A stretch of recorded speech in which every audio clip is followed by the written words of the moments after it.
परमेश्वर की स्तुति, महिमा और धन्यवाद हो। अध्याय 18। यीशु ये बातें कहकर अपने चेलों के साथ किद्रोन नाले के पास गया। वहां एक बारी थी जिसमें वो और उसके चेले गए। उसका पकड़ने वाला यहूदा भी वो जगह जानता था, क्योंकि यीशु अपने चेलों के साथ वहां जाया करता था। तब यहूदा सैनिकों के एक दल को और प्रधान याजकों और फरीसियों की ओर से प्यादों को लेकर दीपकों और मशालों और हथियारों को लिए हुए वहां आया। तब यीशु उन सब बातों को जो उस पर आने वाली थीं जानकर निकला और उनसे कहा, किसे ढूंढते हो? उन्होंने उसको उत्तर दिया, यीशु नासरी को। यीशु ने उनसे कहा, मैं हूं। उसका पकड़वाने वाला यहूदा भी उनके साथ खड़ा था। उसके ये कहते ही मैं हूं, वे पीछे हटकर भूमि पर गिर पड़े। तब उसने फिर उनसे पूछा, तुम किसको ढूंढते हो? वे बोले, यीशु नासरी को। यीशु ने उत्तर दिया, मैं तो तुमसे कह चुका हूं कि मैं हूं। यदि मुझे ढूंढते हो तो इन्हें जाने दो। ये इसलिए हुआ कि वो वचन पूरा हो जो उसने कहा था, जिन्हें तूने मुझे दिया उनमें से मैंने एक को भी न खोया। तब शमौन पतरस ने तलवार जो उसके पास थी खींची और महायाजक के दास पर चलाकर उसका दाहिना कान उड़ा दिया। उस दास का नाम मलखुस था। तब यीशु ने पतरस से कहा, अपनी तलवार म्यान में रख। जो कटोरा पिता ने मुझे दिया है, क्या मैं उसे न पीऊं? तब सैनिकों और उनके सूबेदार और यहूदियों के प्यादों ने यीशु को पकड़कर बांध लिया और पहले उसे हन्ना के पास ले गए, क्योंकि वो उस वर्ष के महायाजक काइफा का ससुर था। ये वही काइफा था जिसने यहूदियों को सलाह दी थी कि हमारे लोगों के लिए एक पुरुष का मरना अच्छा है। शमौन पतरस और एक अन्य चेला भी यीशु के पीछे हो लिए। ये चेला महायाजक का जाना पहचाना था, इसलिए वो यीशु के साथ महायाजक के आंगन में गया, परंतु पतरस बाहर द्वार पर खड़ा रहा। तब वो दूसरा चेला जो महायाजक का जाना पहचाना था बाहर निकला और द्वारपालिन से कहकर पतरस को भीतर ले आया। उस दासी ने जो द्वारपालिन थी पतरस से कहा, कहीं तू भी इस मनुष्य के चेलों में से तो नहीं है? उसने कहा, मैं नहीं हूं। दास और प्यादे जाड़े के कारण कोयले धधका कर खड़े आग ताप रहे थे और पतरस भी उनके साथ खड़ा आग ताप रहा था। तब महायाजक ने यीशु से उसके चेलों के विषय में और उसके उपदेश के विषय में पूछताछ की। यीशु ने उसको उत्तर दिया, मैंने संसार से खुलकर बातें की। मैंने आराधनालयों और मंदिर में, जहां सब यहूदी इकट्ठे हुआ करते हैं, सदा उपदेश किया और गुप्त में कुछ भी नहीं कहा। तू मुझसे क्यों पूछता है? सुनने वालों से पूछ कि मैंने उनसे क्या कहा। देख, वो जानते हैं कि मैंने क्या क्या कहा। जब उसने ये कहा तो प्यादों में से एक ने जो पास खड़ा था यीशु को थप्पड़ मारकर कहा, क्या तू महायाजक को इस प्रकार उत्तर देता है? यीशु ने उसे उत्तर दिया, यदि मैंने बुरा कहा तो उस बुराई की गवाही दे, परंतु यदि भला कहा तो मुझे क्यों मारता है? हन्ना ने उसे बंधे हुए काइफा महायाजक के पास भेज दिया। शमौन पतरस खड़ा हुआ आग ताप रहा था। तब उन्होंने उससे कहा, कहीं तू भी उसके चेलों में से तो नहीं है? उसने इनकार करके कहा, मैं नहीं हूं। महायाजक के दासों में से एक जो उसके कुटुंब में से था, जिसका कान पतरस ने काट डाला था, बोला, क्या मैंने तुझे उसके साथ बारी में नहीं देखा था? पतरस फिर इनकार कर गया और तुरंत मुर्ग ने बांग दी। तब वे यीशु को काइफा के पास से किले को ले गए और भोर का समय था, परंतु वे अपने आप किले के भीतर नहीं गए ताकि अशुद्ध ना हो, परंतु फसह खा सकें। तब पिलातुस उनके पास बाहर निकल आया और कहा, तुम इस मनुष्य पर किस बात का आरोप लगाते हो? उन्होंने उसको उत्तर दिया, यदि वो कुकर्मी न होता तो हम उसे तेरे हाथ न सौंपते। पिलातुस ने उनसे कहा, तुम ही इसे ले जाकर अपनी व्यवस्था के अनुसार उसका न्याय करो। यहूदियों ने उससे कहा, हमें अधिकार नहीं कि किसी का प्राण ले।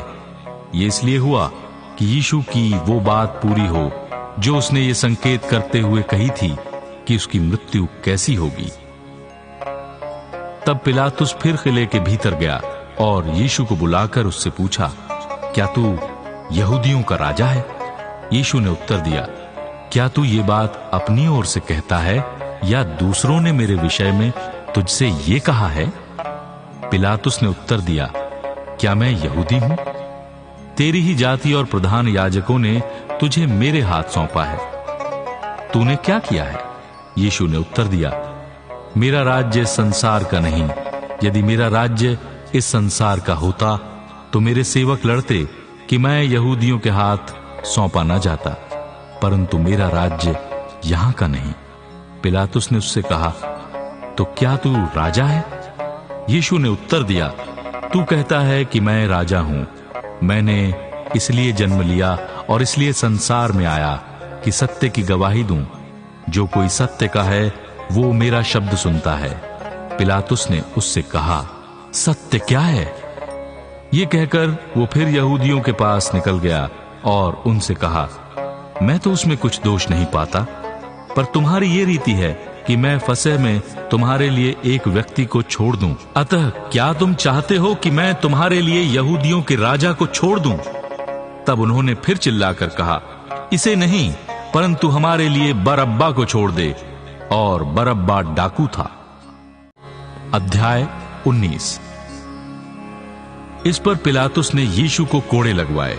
सिपाहियों ने कांटों का मुकुट गूंथकर उसके सिर पर रखा और उसे बैंजनी वस्त्र पहनाया और उसके पास आकर कहने लगे, हे यहूदियों के राजा, प्रणाम, और उसे थप्पड़ भी मारे।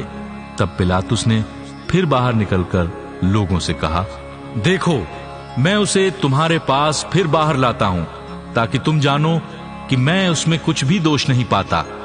तब यीशु कांटों का मुकुट और बैंजनी वस्त्र पहने हुए बाहर निकला और पिलातुस ने उससे कहा, देखो ये पुरुष। जब प्रधान याजकों और प्यादों ने उसे देखा तो चिल्लाकर कहा, उसे क्रूस पर चढ़ा, क्रूस पर। पिलातुस ने उनसे कहा, तुम ही उसे लेकर क्रूस पर चढ़ाओ, क्योंकि मैं उसमें कोई दोष नहीं पाता। यहूदियों ने उसको उत्तर दिया, हमारी भी व्यवस्था है और उस व्यवस्था के अनुसार वो मारे जाने के योग्य है, क्योंकि उसने अपने आप को परमेश्वर का पुत्र बनाया। जब पिलातुस ने ये बात सुनी तो और भी डर गया और फिर किले के भीतर गया और यीशु से कहा, तू कहां का है? परंतु यीशु ने उसे कुछ भी उत्तर न दिया। इस पर पिलातुस ने उससे कहा, मुझसे क्यों नहीं बोलता? क्या तू नहीं जानता कि तुझे छोड़ देने का अधिकार मुझे है और तुझे क्रूस पर चढ़ाने का भी मुझे अधिकार है? यीशु ने उत्तर दिया, यदि तुझे ऊपर से न दिया जाता तो तेरा मुझ पर कुछ अधिकार न होता। इसलिए जिसने मुझे तेरे हाथ पकड़वाया है उसका पाप अधिक है। इस पर पिलातुस ने उसे छोड़ देना चाहा, परंतु यहूदियों ने चिल्ला चिल्ला कर कहा, यदि तू इसको छोड़ देगा तो तेरी भक्ति कैसर की ओर नहीं। जो कोई अपने आप को राजा बनाता है वो कैसर का सामना करता है।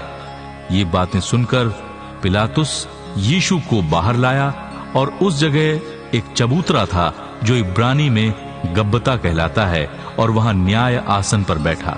ये फसह की तैयारी का दिन था और 6 घंटे के लगभग था।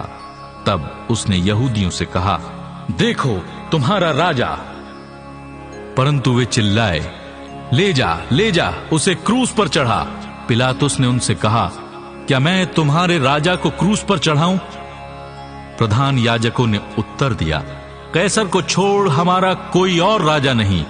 तब उसने उसे उनके हाथ सौंप दिया ताकि वो क्रूस पर चढ़ाया जाए। तब वे यीशु को ले गए और वो अपना क्रूस उठाए हुए उस स्थान तक बाहर गया जो खोपड़ी का स्थान कहलाता है और इब्रानी में गुलगुता। वहां उन्होंने उसे और उसके साथ और 2 मनुष्यों को क्रूस पर चढ़ाया, एक को इधर और एक को उधर, और बीच में यीशु को। पिलातुस ने एक दोष पत्र लिखकर क्रूस पर लगा दिया और उसमें ये लिखा हुआ था, यीशु नासरी, यहूदियों का राजा। ये दोष पत्र बहुत से यहूदियों ने पढ़ा, क्योंकि वो स्थान जहां यीशु क्रूस पर चढ़ाया गया था नगर के पास था और पत्र इब्रानी और लतीनी और यूनानी में लिखा हुआ था। तब यहूदियों के प्रधान याजकों ने पिलातुस से कहा, यहूदियों का राजा मत लिख, परंतु ये कि उसने कहा मैं यहूदियों का राजा हूं। पिलातुस ने उत्तर दिया, मैंने जो लिख दिया वो लिख दिया। जब सैनिक यीशु को क्रूस पर चढ़ा चुके तो उसके कपड़े लेकर 4 भाग किए, हर सैनिक के लिए 1 भाग, और कुर्ता भी लिया। परंतु कुर्ता बिन सियन ऊपर से नीचे तक बुना हुआ था, इसलिए उन्होंने आपस में कहा, हम इसको न फाड़ें, परंतु इस पर चिट्ठी डालें कि ये किसका होगा। ये इसलिए हुआ कि पवित्र शास्त्र में जो कहा गया वो पूरा हो। उन्होंने मेरे कपड़े आपस में बांट लिए और मेरे वस्त्र पर चिट्ठी डाली। अतः सैनिकों ने ऐसा ही किया। यीशु के क्रूस के पास उसकी माता और उसकी माता की बहन, क्लोपास की पत्नी मरियम और मरियम मगदलीनी खड़ी थीं। जब यीशु ने अपनी माता और उस चेले को जिससे वो प्रेम रखता था पास खड़े देखा तो अपनी माता से कहा, हे नारी, देख ये तेरा पुत्र है। तब उसने चेले से कहा, ये तेरी माता है, और उसी समय से वो चेला उसे अपने घर ले गया। इसके बाद यीशु ने ये जानकर कि अब सब कुछ पूरा हो चुका, इसलिए कि पवित्र शास्त्र में जो कहा गया वो पूरा हो, कहा, मैं प्यासा हूं। वहां सिरके से भरा हुआ एक बर्तन रखा था, अतः उन्होंने सिरके में भिगोए हुए स्पंज को जूफे पर रखकर उसके मुंह से लगाया। जब यीशु ने वो सिरका लिया तो कहा, पूरा हुआ, और सर झुकाकर प्राण त्याग दिए। इसलिए कि वो तैयारी का दिन था। यहूदियों ने पिलातुस से विनती की कि उनकी टांगें तोड़ दी जाएं और वे उतारे जाएं, ताकि सबत के दिन वो क्रूसों पर न रहें, क्योंकि वो सबत का दिन बड़ा दिन था। अतः सैनिकों ने आकर उन मनुष्यों में से पहले की टांगें तोड़ी, तब दूसरे की भी जो उसके साथ क्रूसों पर चढ़ाए गए थे। परंतु जब यीशु के पास आकर देखा कि वो मर चुका है तो उसकी टांगें न तोड़ी, परंतु सैनिकों में से एक ने बर्छे से उसका पंजर बेधा और उसमें से तुरंत लहू और पानी निकला। जिसने ये देखा उसने गवाही दी है, और उसकी गवाही सच्ची है, और वो जानता है कि वो सच कहता है कि तुम भी विश्वास करो। ये बातें इसलिए हुई कि पवित्र शास्त्र में जो कहा गया वो पूरा हो, उसकी कोई हड्डी तोड़ी न जाएगी। फिर एक और स्थान पर यह लिखा है, जिसे उन्होंने बेधा है उस पर वे दृष्टि करेंगे। इन बातों के बाद अरिमतिया के यूसुफ ने, जो यीशु का चेला था परंतु यहूदियों के डर से इस बात को छिपाए रखता था, पिलातुस से विनती की कि क्या वो यीशु का शव ले जा सकता है। पिलातुस ने उसकी विनती सुनी और वो आकर उसका शव ले गया। निकोदेमुस भी, जो पहले यीशु के पास रात को गया था, 50 सेर के लगभग मिला हुआ गंधरस और एलवा ले आया। तब उन्होंने यीशु का शव लिया और यहूदियों के गाड़ने की रीति के अनुसार उसे सुगंध द्रव्य के साथ कफन में लपेटा। उस स्थान पर जहां यीशु क्रूस पर चढ़ाया गया था एक बारी थी, और उस बारी में एक नई कब्र थी जिसमें कभी कोई न रखा गया था। इसलिए यहूदियों की तैयारी के दिन के कारण उन्होंने यीशु को उसी में रखा, क्योंकि वो कब्र निकट थी।